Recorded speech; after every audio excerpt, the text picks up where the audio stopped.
Hemos proclamado la palabra de Dios, que es, como tantas veces hemos repetido, lámpara para nuestros pasos, luz en nuestro sendero. Es el pan de la palabra que nos alimenta con vida eterna. Es la misma palabra por la que todo ha sido creado. En el principio dijo Dios, la fuerza creadora de su palabra. Pero además, en Cristo Jesús, esta palabra creadora es recreadora, es redentora. Restaura, restablece y establece, eleva el orden de la creación a la vida de la gracia, a la vida eterna. Esta palabra hoy nos proclama en la carta del apóstol San Pablo a los colosenses que la vida cristiana ha comenzado radicalmente, lo comentábamos hace un momento, en nuestro bautismo, donde hemos sido injertados, transformados, configurados con Jesucristo, que en esto consiste precisamente la vida cristiana. Lo dirá en otro lugar el apóstol, para que se vaya formando Cristo Jesús en ustedes, para que vayamos adquiriendo la forma. En otro lugar dirá, tengan los mismos pensamientos, o también revístanse de Cristo Jesús. Todos recordamos la famosa expresión, para que no sea yo quien viva, es Cristo que vive en mí. Yo para eso he venido, para colaborar, enviado por la Iglesia, en que en ustedes cada vez más viva Cristo y no ustedes. Vivo yo, viven ustedes, pero no son ustedes las que viven, es Cristo el Señor, que me amó y se entregó por mí.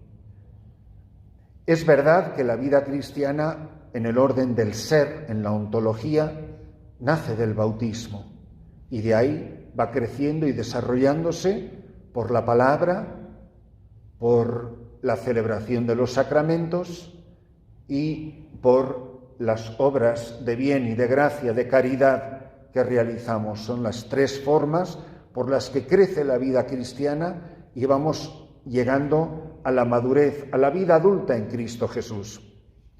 Pero en realidad la vida cristiana, para nosotros personalmente, empieza como fruto de una experiencia, la gracia de un encuentro.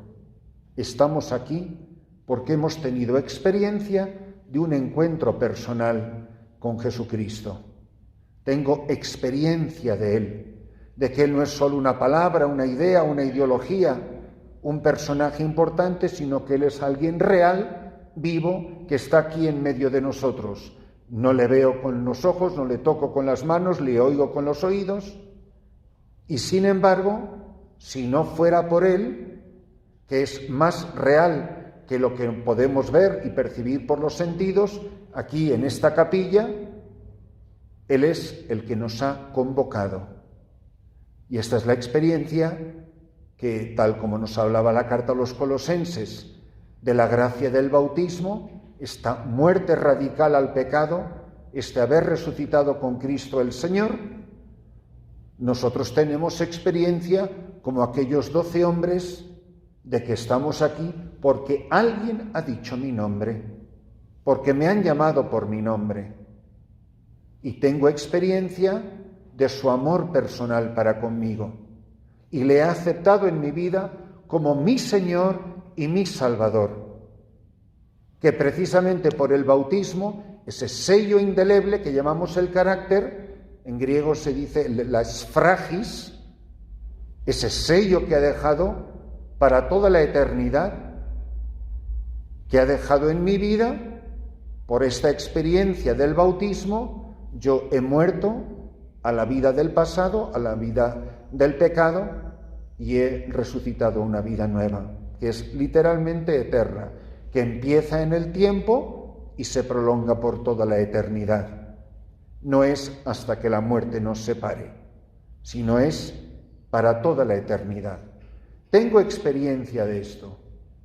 Y al sentirme, experimentarme llamado, respondo con toda la entrega. Ese esfragis, ese sello del bautismo, me hace descubrir que yo ya no me pertenezco, ni tengo voluntad, ni tengo ideas, ni tengo pensamientos, no tengo iniciativa ninguna. Hermanas, cuanto más se crece y se madura en la vida espiritual, más una persona va siendo pasiva. Yo no sé lo que tengo que hacer, ni me importa saberlo, ni tengo ideas, ni tengo iniciativas. ¿Por qué? Porque mi vida no me pertenece, porque los que vivimos ya no vivimos para nosotros mismos, sino para Cristo el Señor, que vivo para Él, vivo para ti. Yo no quiero vivir mi vida independientemente y autónomamente. No es que yo dialogo contigo y nos ponemos de acuerdo y de vez en cuando hago cosas que a ti te gustan y otras veces hago las que me gustan a mí. No. Es que la inhabitación de la Trinidad hace que el impulso del Espíritu Santo sea el principio operativo de mi vida. No pongan triste al Espíritu de Dios. Hay algunos de ustedes que andan, dice el apóstol, como enemigos del Señor, como enemigos del Espíritu, porque nos dejamos llevar por los deseos de la carne, que no es únicamente la sexualidad, sino en definitiva el enemigo más pernicioso y en algún sentido mucho peor que el diablo, que es YO. Ese es el peor enemigo. Mi yo, que se alimenta de la soberbia y del orgullo y de la vanidad, el querer resaltar y aparentar y ser. Cuando vivo para mí, me desvivo, pierdo vida, me voy muriendo. Cuando el yo se va muriendo y es Cristo quien vive en mí, vivo en plenitud, obviamente, pues de una manera progresiva, como es la vida misma. Estos hombres, que no dice que fueran particularmente maravillosos y santos, ya lo vemos en las pocas frases que tenemos de sus vidas privadas, empezando por Leví Mateo, que era un traidor y un ladrón y un cobrador de impuestos para el imperio opresor romano.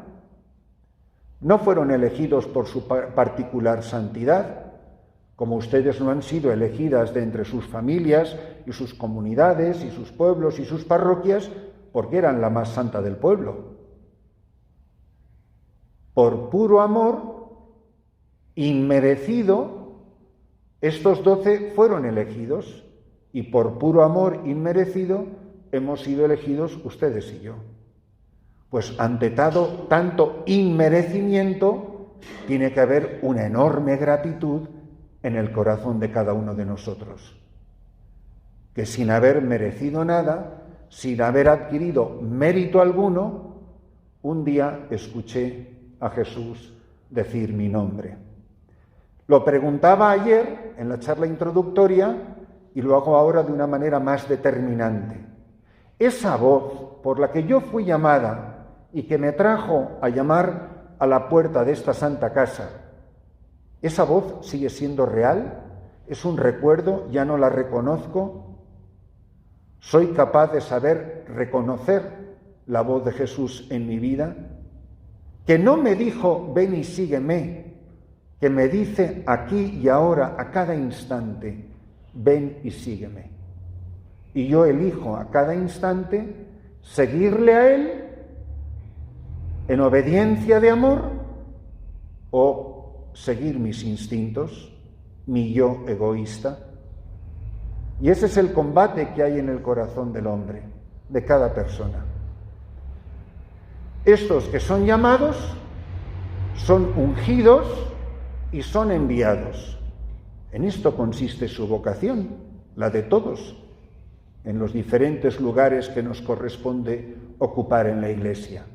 Ustedes han sido llamadas, consagradas y enviadas. ¿Cómo van a vivir su consagración religiosa si ya no se acuerdan de la voz? ¿Qué sentido tiene la consagración? ¿Para qué estoy aquí si ya no me acuerdo ni cómo era la voz del que me llamó? Es como si alguien te llamara por teléfono, que hacía siglos que no oías su voz, y te dice, ¿a que no sabes quién soy? Y no estás segura. Y a veces, pues, dices, oye, pues sigue hablando, a ver si te reconozco. ¿O no? Es una voz que conocemos de sobra. Fíjense qué terrible sería tener una abadesa o una maestra de novicias que no conociera la voz del Señor o que ya no la reconoce. ¿Cómo va a discernir la voz de Dios en los adentros de otra persona? Consagrada. Yo soy una persona sagrada. El consagrado, esto es solo una homilía, no es una de las charlas, el consagrado es una persona segregada. Hacer deporte no es pecado, pero si yo me encontrara a las hermanas jugando al baloncesto en la capilla, pues hombre, me chocaría un poco. Y no porque jugar al baloncesto sea pecado, porque es un lugar sagrado. Está segregado para el uso exclusivo de Dios. Beber Coca-Cola tampoco es pecado, pero si yo me veo a una de ustedes bebiendo Coca-Cola en un cáliz, digo, hombre, hermana, ¿y qué tiene de malo la Coca-Cola? Es un vaso sagrado. Eso lo entendemos muy bien con lugares, con objetos. A veces nos cuesta más con las personas. Y obviamente es mucho más importante una persona que un edificio. ¿Qué conciencia tengo de la sacralidad de mi vida? Que vivo con otras hermanas que están consagradas, segregadas. Es para lo que fueron llamados estos hombres. Fui llamada, fui consagrada, he sido enviada. Si no tengo conciencia de mi consagración o es algo que ha ido perdiendo el sabor, ¿cómo voy a entender mi envío? Aunque mi envío sea dentro de los muros de un claustro, es el mismo envío que el de un misionero. He sido enviada a vivir escondida con Cristo en Dios, en el silencio, en la soledad, en el recogimiento, en la oración, en la celda como lugar de encuentro con Dios. Ahí solo habitamos Él y yo. Es nuestra cámara nupcial. Y así lo es esta Santa Casa. ¿Con qué seriedad lo vivimos y con qué seriedad lo transmitimos? Para que otros sean conscientes. Y si ustedes piensan que a lo mejor en las charlas que han escuchado ahora, que son como, madre mía, ¿qué es lo que dice este hombre? Es solo para que ustedes se den cuenta, hermanas, para insistir en algo que debería de ser evidente, de la importancia de la vida de ustedes. Es precisamente por lo importante que es su vida que yo les hablo a ustedes así. Si fuera cualquier cosa, diles 4 cositas y que se entretengan ellas mismas, pero no. Su lugar en la Iglesia es gravísimo, hermanas. Lo que pasa es que hay veces que uno ve la causa y el efecto. Me duele la cabeza, me tomo la aspirina, se me quita el dolor de cabeza, causa, efecto, me tomé la medicina, me curé. Pero yo en el claustro no veo para qué sirve mi vida. A veces podrán tener la sensación de que rezan y rezan y rezan, pero aquí nunca pasa nada. Y esto sigue estando igual de fatal. Entonces, la sensación de que nos dedicamos a una serie de actividades espirituales, entre comillas, que son muy bonitas, muy piadosas, pero de muy poca efectividad en la Iglesia. Y luego viene algún listo por ahí, sacerdote, que nos dice, si lo que tenían que estar ustedes es ayudando a la gente, a los pobres en la calle, que alguna vez se lo habrán dicho, ¿no? Y ustedes pacientemente, vamos, casi pidiendo perdón por ser unas vagas, unas perezosas. Pues ¿por qué? Porque ya mucha gente ni siquiera entiende. O sea, los que si ustedes les puede costar a veces, no se imaginan lo desacralizado que estamos los que estamos ahí en la calle. Entonces, si no tenemos conciencia de esta enorme responsabilidad. Además es precioso porque los elige y dice después en este pasaje del Evangelio, dice, cuando se hizo de día, o sea, alguien se ha pasado la noche en oración antes de decir mi nombre. Yo soy el fruto de una noche de oración, de diálogo, de amor entre el Padre y el Hijo. Vamos, una cosa tan maravillosa, lo que ustedes son en la Iglesia, una cosa extraordinaria, hermanas. Y dice que bajan del monte con sus discípulos y sus apóstoles, y se detuvo en un llano. Y así allí se encontraba mucha gente que había venido tanto de Judea, de Jerusalén, como de otros lugares. Habían venido a oírlo, a que les curara y para ser liberados de esos demonios, esos espíritus inmundos que los atormentaban. Toda la gente procuraba tocarlo, porque salía de él una fuerza que sanaba a todos. Si en estos días de ejercicios espirituales ustedes sienten el deseo de acercarse a Jesús con humildad y de tocarle con fe, quedarán sanadas, quedarán liberadas de espíritus inmundos y su vida quedará transformada.